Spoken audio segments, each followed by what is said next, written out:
Beyond Decker's vibrant performance on stage belies the fact that one's doctors weren't sure he would live. Decker was diagnosed with HIV at age 11 after he was exposed to contaminated blood products. That was 1987, and it was a different time then. There weren't any effective HIV treatments out, and my parents were pretty much told that I had 6 months to 2 years to live. His school kicked him out of 6th grade, and some of his friends' parents wouldn't let them play together anymore. Music really saved my life. I started really getting into it.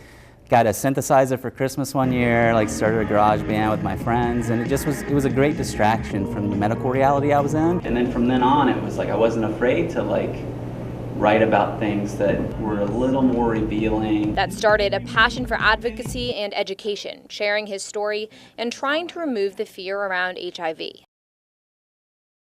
As the Excel Inn & Suites on Emmett Street in Charlottesville went up in flames Thursday afternoon, the evacuated guests stood outside and watched. I was taking a shower and my buddy comes pounding on the door. Hey, there's a fire, and so I had to jump out of the shower really quickly and get dressed and grab as much stuff as I could and get out. The scene outside worse than he expected. I didn't think it was that bad. No.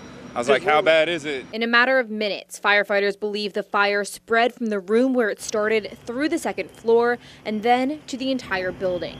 At first, firefighters tried an aggressive approach, climbing into the building with hoses to fight it from the inside, but it soon became too dangerous. The firefighters evacuated as well, left to fight it from the outside. The roof collapsed shortly after. Now, dozens of guests are left to find somewhere else to sleep, leaving their possessions behind in a burnt, soggy mess. And it's finals week for me. I've got projects due tomorrow. It's all in there. Watching from a parking garage nearby, UVA professor of African American Studies, Irvin Jordan, mourned the loss of the historic hotel. This is the hotel where Martin Luther King Jr. stayed when he spoke at the University of Virginia in March of 1963, I believe. It was 5 years before his assassination.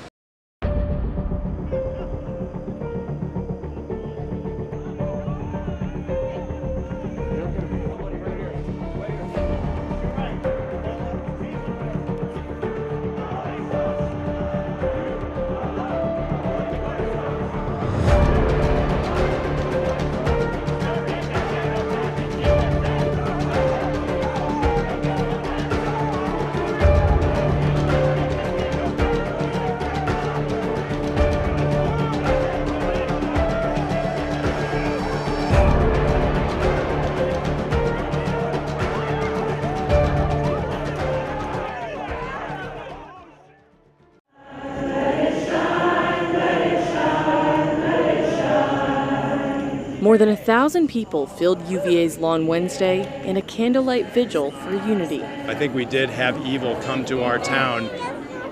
I don't want that to consume us. I think we want to replace it and overcome it with love. People who marched say they are standing up to the alt-right group who was in Charlottesville over the weekend. The Candlelight Vigil Wednesday traced the exact same route the Unite the Right supporters took to show them that Charlottesville shines brighter. These are not torches, these are candles, and there's a tremendous difference. But our candles will shine brighter than the torches that they did, and we will be speaking of love and inclusion, not hate and division. The night was full of hope and full of song. This is replacing that horrific image from last weekend with this image. This is one of love, and love does defeat hate, and we know that in Charlottesville. The thing is, the sadness doesn't really go away. Virginia State Senator Cree Deeds is one of many struggling to overcome grief. You get used, you learn to live, but it's never the same.